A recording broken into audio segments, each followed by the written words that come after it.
Le printemps de Juliette.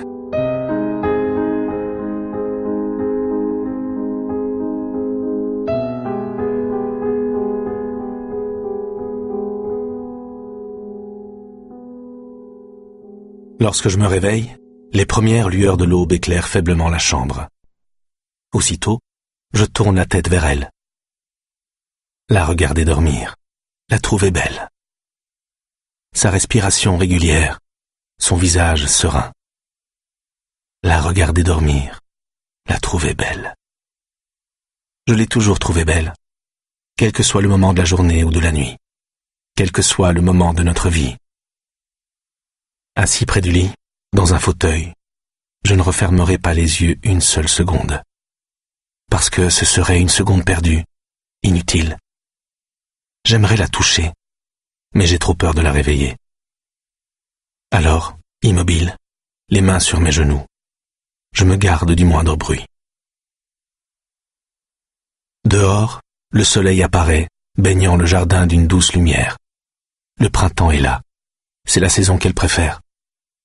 Celle de la renaissance, du regain, de l'espoir et des promesses. Une simple bulle d'air. Pendant qu'elle dort, je me demande à quoi elle rêve. Percer ses derniers secrets, jalousement gardés. Deviner ses peurs, celles que je voudrais passer ma vie à combattre. Celles que j'ai toujours tenté d'anéantir. Pendant qu'elle dort, j'aimerais refaçonner ses souvenirs, pour qu'ils soient tous bons, beaux ou tendres. Effacer la moindre de ses blessures, consoler le moindre de ses chagrins, passés ou à venir. Réécrire l'histoire, son histoire, afin qu'elle soit la plus belle qui ait jamais été contée. Tant de choses que j'aimerais faire, pour elle, avec elle, tant de choses encore, tant de mots à lui dire aussi.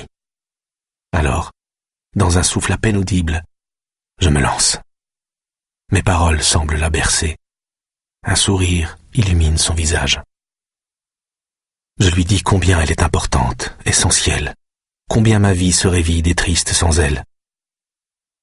Je lui rappelle les rires et les peines partagées, lui révèle les choses cachées. Il y en a si peu. Lui confier mes doutes, mes échecs, mes craintes abyssales. Partager avec elle mes regrets, ceux que je n'ai jamais dit à personne, même pas à elle, jusqu'à ce matin. Dehors, le soleil s'est levé, le printemps est là. C'est la saison que Juliette préfère. Une simple bulle d'air. J'abandonne la chambre, passe dans la salle à manger. J'ouvre les portes du buffet et en sors les albums photos. Un à un, je les parcours. Juliette a classé les photos par ordre chronologique. Toute notre vie est là. Nos joies, nos peines, notre complicité. Nos efforts, nos récompenses. Voyages, rencontres, insouciance. Les amis qui ont disparu. Ceux qui sont restés. Ce que nous avons traversé, dépassé. Ce que le monde a de plus beau, de plus cruel aussi. Sur tous ces clichés, Juliette est magnifique. Comme elle n'a jamais cessé de l'être. Chaque photo appelle un souvenir. Certaines me font sourire, d'autres rire. Certaines me font pleurer, mais aucune ne me fait regretter les 40 années passées auprès d'elle. Je referme les albums, les remets à leur place, parce que Juliette n'aime pas le désordre. Notre maison est toujours bien rangée, toujours propre. Elle y tient, c'est comme ça. Dehors, le soleil est au zénith. Une simple bulle d'air. Je fais quelques pas dans notre jardin, immense. Juliette aime s'en occuper. Elle peut y passer des journées entières, à regarder s'épanouir ce qu'elle a créé. Des arbres et des plantes venus du monde entier, des endroits où se poser, se reposer, des bancs, des bassins, des bosquets, 1000 couleurs, 1000 odeurs, un assemblage parfait. Juliette est douée, c'est une artiste. Elle a passé une partie de sa vie à photographier le monde pour l'offrir aux yeux de ceux qui n'avaient pas la chance de le connaître. En immortaliser la vénusté, la laideur, l'horreur comme la douceur, mettre sur papier le courage, la lâcheté. Ici, le regard d'une mère tenant dans ses bras son enfant qui vient de mourir sous les bombes d'une guerre dont il ne connaît rien. Là, le sourire d'une fillette qui prend le chemin de l'école. La famine, l'opulence, le désert, la surpopulation, l'abandon, les retrouvailles, la vieillesse ou la naissance, des baisers volés aux quatre coins de la planète, des cris, des pleurs. Juliette a su capter tous ces instants, ces moments. Et moi, je l'ai suivie partout où elle est allée. J'ai construit ma vie autour de la sienne, comme on fabrique un écrin pour protéger ce qu'il y a de plus précieux. J'ai toujours veillé sur son talent, puisque je n'en avais aucun. Je m'assois sous le grand cerisier en fleurs. Je ferme les yeux et, quand je les rouvre, les larmes inondent mon visage. Le printemps est là. C'est la saison qu'elle préfère. Mais cette année, Juliette ne le verra pas, parce qu'elle ne peut plus quitter sa chambre depuis de longues semaines. Une saloperie de cancer lui ronge les organes, aspirant sa vie peu à peu. Ça aussi, elle a tenu à le photographier. Fixer au sel d'argent sa lente déchéance, jour après jour. Autoportrait saisissant, testament de l'artiste. Depuis des mois, je me demande chaque jour comment un corps si fragile peut endurer tant de supplices. Depuis 2 mois, nous savons que c'est terminé, que rien ne pourra plus la sauver. Depuis 2 mois, je me cache dans le jardin pour chialer comme un gosse. Pendant les rares moments où le mal se replie, nous partageons, nous rions, nous vivons. Hier après-midi, nous avons parlé de longues minutes. Est-ce que je t'ai rendue heureuse? La plus heureuse du monde. Nous avons évoqué nos souvenirs, chacun aidant la mémoire de l'autre. Et puis le mal est revenu en force, s'acharnant sur elle sans relâche. Des gémissements d'abord, qui se transforment en cris, puis en hurlements. Je lui donne sa dose de morphine et lui tiens la main. Je lui parle à voix basse, la suppliant de résister, encore et encore. J'aimerais souffrir à sa place, ce serait tellement moins douloureux. Mais je suis impuissant, dépassé, inutile.